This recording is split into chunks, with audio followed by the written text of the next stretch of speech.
ಇಂದಿನ ತಂತ್ರಜ್ಞಾನದ ಯುಗದಲ್ಲಿ ಬರಹಗಾರರ ಸಂಖ್ಯೆ ಕ್ಷೀಣಿಸುತ್ತಿದ್ದು, ಹೊಸ ಬರಹಗಾರರಿಗೆ ಪ್ರೋತ್ಸಾಹ ಮತ್ತು ದಾನಿಗಳ ಸಹಕಾರದ ಅಗತ್ಯವಿದೆ ಎಂದು ಸಮಾಜ ಸೇವಕ ಅವರೆಮಾದಂಡ ಶರಣ್ ಪೂಣಚ್ಚ ಅವರು ತಿಳಿಸಿದ್ದಾರೆ.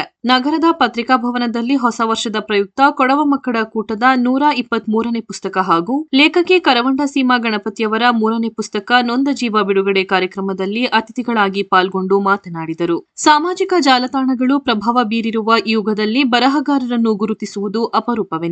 ಪರಿಸ್ಥಿತಿ ಹೀಗಿದ್ದರೂ ಲೇಖಕಿ ಕರವಂಡ ಸೀಮಾ ಗಣಪತಿಯವರು ತಮ್ಮ ಕಾರ್ಯದ ನಡುವೆಯೂ ಪುಸ್ತಕವನ್ನು ಹೊರತಂದಿದ್ದಾರೆ. ಆ ಮೂಲಕ ಲೇಖಕರಿಗೆ ತಾಳ್ಮೆ ಮುಖ್ಯ ಎನ್ನುವುದನ್ನು ಸಮಾಜಕ್ಕೆ ತೋರಿಸಿಕೊಟ್ಟಿದ್ದಾರೆ ಎಂದು ತಿಳಿಸಿದರು. ಅಂತಾರಾಷ್ಟ್ರೀಯ ಬ್ಯಾಡ್ಮಿಂಟನ್ ಪಟು ತಾತಪಂಡ ಜ್ಯೋತಿ ಸೋಮಯ್ಯ ಅವರು ಮಾತನಾಡಿ, ತಮ್ಮ ಕಾರ್ಯಚಟುವಟಿಕೆಯ ನಡುವೆಯೂ ಕಾದಂಬರಿ ಬರೆದು ಓದುಗರ ಮುಂದಿಡುವುದು ಸವಾಲಿನ ಕೆಲಸ.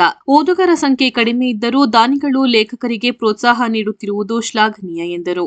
ಕಾರ್ಯಕ್ರಮದ ಅಧ್ಯಕ್ಷತೆ ವಹಿಸಿ ಮಾತನಾಡಿದ ಕೊಡವ ಮಕ್ಕಳ ಕೂಟದ ಅಧ್ಯಕ್ಷ ಬೊಳ್ಳಜಿರ ಬಿ ಅಯ್ಯಪ್ಪ ಅವರು, ಕೊಡಗಿನಲ್ಲಿ ಸಾಧಕರಿಗೆ ಕೊರತೆ ಇಲ್ಲ.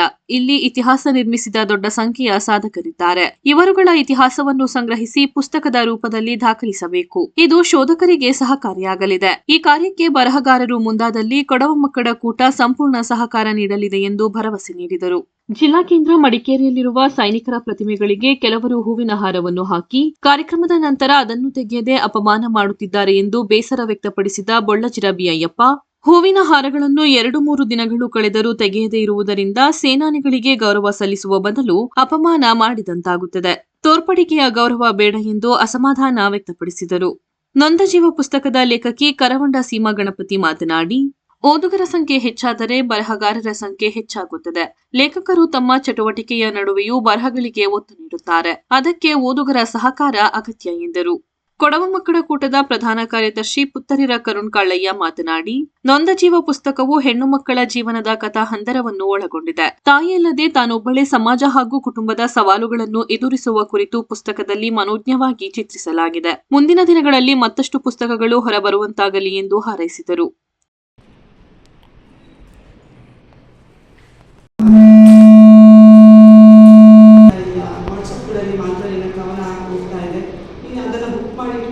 ಅದೊಂದು ರೆಕಾರ್ಡ್ ಆಗಿರುತ್ತದೆ. ಅದರ ಬಗ್ಗೆ ಯಾವುದೇ ಒಂದು ಮಾಹಿತಿ ಇರಲಿಲ್ಲ, ಹೇಗೆ ಬುಕ್ ಮಾಡೋದು ಏನು ಅಂತ.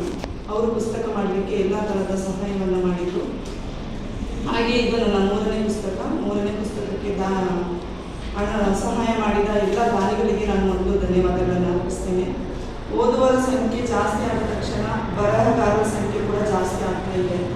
ಓದುವವರು ಬೇಕು. ಓದದೇ ಇದ್ದರೆ ಪುಸ್ತಕ ಬರೆದು ಕೂಡ ವೇಸ್ಟ್ ಆಗ್ತದೆ. ಆ ಪುಸ್ತಕ ಬರೀಲಿಕ್ಕೆ ತುಂಬ ಸಮಯ ಬೇಕಾಗ್ತದೆ. ನಮಗೆ ತುಂಬ ಒಂದು ಕಾನ್ಸೆಪ್ಟನ್ನು ನಾವು ಮನಸ್ಸಲ್ಲಿ ಇಟ್ಕೊಂಡು ಅದರ ಬಗ್ಗೆ ಸ್ವಲ್ಪ ಯೋಚನೆ ಮಾಡಿ ಸಮಯ ತಗೊಂಡು ನಮ್ಮ ಸಮಯಗಳನ್ನು ಪುಸ್ತಕಕ್ಕೆ ನಾನು ಗೆಸ್ಟ್ ಆಗಿ ಹೋಗಿರ್ಬೇಕಾದ್ರೆ ಹೇಳಿದ್ದು, ಇದು ಕಡೆ ಪುಸ್ತಕ ಇನ್ನೂ ನಾನು ಮಾಡೋದಿಲ್ಲ, ಭಾರಿ ಕಷ್ಟದ ಕೆಲಸ ಇದೆ, ಇನ್ನು ನಾನು ನಿಲ್ಲಿಸ್ಬಿಡ್ತೀನಿ, ಇದೊಂದು ಫಂಕ್ಷನ್ಗೆ ಬಂದರೆ ಸಾಕು ಆ ಥರ ಅಂತ ಹೇಳಿದ್ರು. ಆಯ್ತು ಅಂತ ಹೇಳಿ ನಾನು ಓದೆ. ಈಗ ಬರ್ತಾ ಇರೋದು 123ನೇ ಪುಸ್ತಕ. ಬೊಳ್ಳಜಿರ ಅಯ್ಯಪ್ಪ ಮತ್ತು ಅವರ ಸಹಪಾಠಿ ಕರುಣವರಿಗೆ ನಾನು ನಿಜಕ್ಕೂ ಅವರು ಮಾಡಿದಂತಹ ಒಂದು ಈ ಕಾರ್ಬಾರು, ಇಷ್ಟು ದೊಡ್ಡ ಕಾರ್ಬಾರಿಗೆ ನಾನು ನಮ್ಮ ಎಲ್ಲರ ಪರವಾಗಿ ನಮ್ಮ ಯಾರೆಲ್ಲ ಬರೀತಾರೆ, ಪುಸ್ತಕ ಬರೀತಾರೆ, ಅವ್ರನ್ನೆಲ್ಲ ಹುಡುಕಿ ಅವರಿಗೆ ಸರಿಯಾದ ಡೊನೇಷನ್ಸನ್ನು, ಪುನಃ ಆ ಡೊನೇಷನ್ಸ್ ಇಲ್ಲಿ ಎಷ್ಟು ಓಡಾಡಬೇಕು ಅಂತ ನನಗೂ ಗೊತ್ತು. ಅವ್ರನ್ನ ಹುಡುಕಿ ಒಂದು 200-300 ಪುಸ್ತಕ ಮಾಡಬೇಕಾದ್ರೆ ಎಷ್ಟು ಕಷ್ಟ ಉಂಟು ಅಂತ ಹೇಳ್ಕೊಂಡು ನನಗೂ ಗೊತ್ತು. ಇದೇ ರೀತಿಯಲ್ಲಿ 123 ಮಿನಿಮಮ್ ಒಂದು 300 ಪುಸ್ತಕ ಮಾಡಿದರೆ ಅವರೆಷ್ಟು ಪುಸ್ತಕ ಕೊಟ್ಟಿರ್ಬೋದು ಅಂತ ಹೇಳ್ಕೊಂಡು ಒಂದು ಆಶ್ಚರ್ಯದ ಸಂಗತಿ. ನಿಮಗೂ ನಿಮ್ಮ ಜೊತೆಯಲ್ಲಿ ಕೆಲಸ ಮಾಡುವಂಥವರಿಗೂ ನಾನು ನಿಜಕ್ಕೂ ಅಭಿನಂದನೆಗಳನ್ನು ಹೇಳ್ತಾ, ಇನ್ನು ಮುಂದಕ್ಕೂ ಈ ಕೆಲಸವನ್ನು ಚೆನ್ನಾಗಿ ಮುಂದುವರಿಸಿ ಅಂತ ಹೇಳ್ಕೊಂಡು ನಾನು ಸಹ ಇದಕ್ಕೆ ಪ್ರೋತ್ಸಾಹ ಕೊಡ್ತೀನಿ ಅಂತ ಭರವಸೆ ಕೊಟ್ಕೊಂಡು ನಾನು ನನ್ನ ಎರಡು ಮಾತುಗಳನ್ನು ಆರಂಭಿಸ್ತೇನೆ. ಈಗಲೂ ನೆನಪಿರೋದು ಹುಷಾರ್ ನವರತ್ನ ಅವ್ರು ಬರ್ತಾ ಇದ್ದಂಥ ಕಾದಂಬರಿಗಳು. ಅವಾಗಲೇ ನಮ್ಗೆ ಗೊತ್ತಾಯಿದೆ ಇವಾಗ ಸಮಯ ಸಿಗೋದಿಲ್ಲ, ಹಾಗಾಗಿ ಓದಲಿಕ್ಕೆ ಸ್ವಲ್ಪ ಕಷ್ಟ. ಆದರೂ ಬರೆಯುವವರ ಬಗ್ಗೆ ಸ್ವಲ್ಪ ಹೇಳಬೇಕು.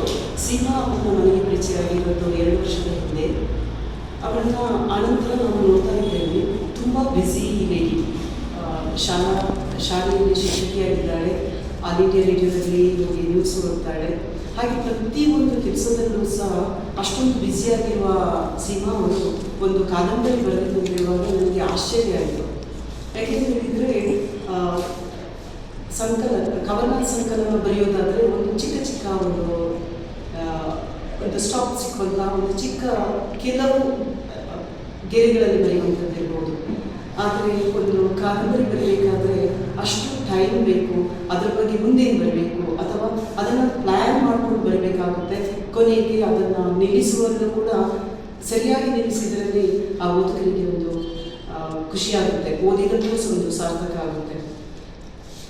ಇಂಥ ಒಂದು ಕಾದಂಬರಿಗಾರ್ತಿ ಅವರಿಗೆ ಅವರ ಕಾದಂಬರಿಯನ್ನು ಬರೆಯಲು ಪ್ರೋತ್ಸಾಹ ಕೊಡ್ತಾ ಇರುವಂತಹ ಬುಳ್ಳಜ್ಜಿ ಅಯ್ಯಪ್ಪನವರು. ಅವರು ಈಗ 3 ಪುಸ್ತಕಗಳು ಕೂಡ ಅವರೇ ಬಿಡುಗಡೆ ಮಾಡಲಿಕ್ಕೆ ಸಹಾಯ ಮಾಡಿದವರು. ಹಾಗೆಯೇ ಇಲ್ಲಿ ಕುಳಿತಿರುವಂತಹ ದಾನಿಗಳು ನಿಜವಾಗೂ ನನಗೆ ತುಂಬ ಹೆಮ್ಮೆ ಅಂತ ಇರುತ್ತೆ. ನಮ್ಮಲ್ಲಿ ಎಷ್ಟೊಂದು ದಾನಿಗಳಿದ್ದಾರೆ. ಈಗ ಪುಸ್ತಕ ಅಂದರೆ 123 ಪುಸ್ತಕ, ಇದು 23ನೇ ಪುಸ್ತಕಕ್ಕೆ ಎಷ್ಟೊಂದು ದಾನಿಗಳು. ನಾನಿಂದು 3ನೇ ಬಾರಿ ಬರ್ತಾ ಇರೋದು. ಎಲ್ಲ ಹೊಸ ದಾನಿಗಳನ್ನು ಹೋಗ್ತೇನೆ. ಅವರನ್ನು ಒಗ್ಗೂಡಿಸಿ ಅವರನ್ನು ಮಾತಾಡಿಸಿ ಈ ಥರ ಬರೆಯೋರಿಗೆ ಪ್ರೋತ್ಸಾಹ ಕೊಡಿ ಅಂತ ಕೇಳಿಕೊಂಡು ಬುಳ್ಳಜ್ಜಿ ಅಯ್ಯಪ್ಪನವರು ಅವರ ಸಹಪಾಠಿಗಳು ಮಾಡ್ತಾ ಇರುವಂತಹ ಕೆಲಸ ನಿಜವಾಗಿ ಹೆಮ್ಮೆ ಪಡುವಂಥದ್ದು. ಪಡೀಲಿಕ್ಕೆ PhD ಮಾಡಲಿಕ್ಕೆ ಅಂತೇಳಿ ತುಂಬಾ ಜನ ಬರ್ತಾ ಇದ್ದಾರೆ. ಹೀಗಾಗಿ ಒಂದು ಊಟಿಯಿಂದ ಸೆಂಟ್ ಜೋಸೆಫ್ಸ್ನ ಪ್ರಾಂಶುಪಾಲರು ಬಂದಿದ್ರು. ಅವರು ಬಂದಾಗ ಕೇಳ್ತಾ ಇದ್ರು ದಾಖಲೀಕರಣವಾದಂತಹ ಪುಸ್ತಕಗಳು ಯಾವ್ಯಾವುದಿದೆ ಅಂತೇಳಿ. ಯಾಕಂದ್ರೆ ದಾಖಲೀಕರಣವಾದಂತಹ ಪುಸ್ತಕಗಳು ತುಂಬಾ ಕಡಿಮೆನೇ ಇದೆ. ಇತಿಹಾಸವನ್ನು ದಾಖಲೀಕರಣ ಮಾಡಿಲ್ಲ. ಈಗ ನಡಿಕೆಂಡ ಚಿನ್ನಪ್ಪಜ್ಜನ್ ಅವರು ಪಟ್ಟಾಲೆ ಪಡೆಯುವ ಅದ್ಭುತ ಪುಸ್ತಕವನ್ನು ತಂದ್ರು. ಅವರು ಕುದುರೆಯಲ್ಲಿ ಹೋಗಿ ಊರಿನ ಪದ್ಧತಿ ಮತ್ತೆ ಇತಿಹಾಸವನ್ನು ಸಹ ದಾಖಲೆ ಮಾಡಿದ್ರು. DN ಕೃಷ್ಣಯ್ಯನವರು ಕೊಡಗಿನ ಇತಿಹಾಸ ಅಂತ ಅವರು ಅದ್ಭುತ ಪುಸ್ತಕವನ್ನು ಹೊರಗಡೆ ಬಂದಿದ್ದಾರೆ. ಕೆಲವು ಪುಸ್ತಕಗಳು ಹೊರಗಡೆ ಬಂದಿದೆ. ಭಾಷಣ ಅಪ್ಪಣ ಅಂತಲವರು ಕೊಡವ ಭಾಷಿಕ ಜನಾಂಗದ ಬಗ್ಗೆ ಪುಸ್ತಕವನ್ನು ಬರೆದಿದ್ದಾರೆ. ಹಾಗೆ PhDಗೆ ಮಾಡಲಿಕ್ಕೆ ಬಂದವರಿಗೆ ಇಲ್ಲಿ ಅಂತ ಒಂದು ದಾಖಲೀಕರಣದ ಪುಸ್ತಕಗಳು ಸಿಗ್ತಾ ಇಲ್ಲ. ಇನ್ನೂ ಸಹ ಬರಹಗಾರರಿಗೆ ಒಂದು ದಾಖಲೀಕರಣ ಮಾಡುವಂತಹ ಮುಕ್ತ ಅವಕಾಶಗಳಿದೆ. ಹೊಸ ಸಬ್ಜೆಕ್ಟ್ಗಳನ್ನ ತಗೊಂಡು ಅವರ ಊರಿನಲ್ಲಿ ಇರ್ಬೋದು, ಸ್ವಾತಂತ್ರ್ಯ ಹೋರಾಟಗಾರರಿರ್ಬೋದು, ಆರ್ಮಿಯವರು ಇರ್ಬೋದು, ತುಂಬಾ ಸಾಧಕರಿದ್ದಾರೆ. ಹಾಗೆ ಈಗ ಹೊರಬಿಟ್ಟು ಕೂಡ ಇನ್ನೂ ಇದೇ ರೀತಿ ಬೆಳೆಯಲು ಅಯ್ಯಪ್ಪನವರಿಗೆ ಇದು ಅಂತ ಶಕ್ತಿ ಕೊಡಿ ಕೇಳ್ಕೊಂಡು ಬೇಡ್ಕೊಳ್ತಾ ಇದ್ದೀನಿ.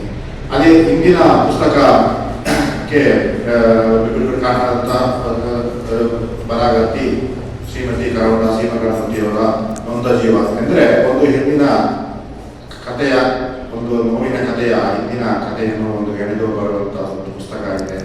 ಒಂದು ಒಳ್ಳೆಯ ಒಂದು ಕುಟುಂಬದಲ್ಲಿ ಆಗುವಂತಹ ಈ ಸಂಸಾರ ನಾವು ಕಾಣುವಂತಹ ಎಲ್ಲ ನೋವುಗಳನ್ನು ಪುಸ್ತಕ ರೂಪದಲ್ಲಿ ತರುವಂತಹ ಪ್ರಯತ್ನ ಮಾಡಿದ್ದಾರೆ. ಅವರಿಗೂ ಒಳ್ಳೆಯದಾಗಲಿ. ಇಂತಹ ಪುಸ್ತಕಗಳು ಹಲವು ಬರಲಿ ಅಂತ ಹಾರೈಸಿದ ಕಂಟೆಂಟ್ ಇವರು ವಿಶ್ವ ದಾಖಲೆ ಬರೆಯುವ ನಿಟ್ಟಿನಲ್ಲಿ ಇದ್ದಾರೆ ಅನ್ನೋದು ನನ್ನ ಒಂದು ಮನದಾಳದ ಮಾತು. ಅದು ಮುಂದಕ್ಕೆ ಸಾವಿರ ಗ್ರಂಥಗಳು ಹೊರಗೆ ಬರ್ಬೋದು ಈ ಸಂಸ್ಥೆಯಿಂದ, ಇವರ ವೇದಿಕೆಯಿಂದ. ಅವರಿಗೂ ಕೂಡ ತಂಡದವರಿಗೆ ತುಂಬ ಹೃದಯದ ಧನ್ಯವಾದಗಳನ್ನು ಹೇಳ್ತೀನಿ. ಇನ್ನೂ ಇವರು ತಂಡದೊಂದಿಗೆ ಇದು ನನ್ನ 2ನೇ ಪುಸ್ತಕ. ಈ 3 ತಿಂಗಳಲ್ಲಿ ನನ್ನ 2ನೇ ಬಾರಿ ಕರೆದಿರತಕ್ಕಂಥ ಅಯ್ಯಪ್ಪನವರಿಗೆ ನನ್ನ ಸಹಕಾರ ಯಾವಾಗಲೂ ಇರ್ತದೆ.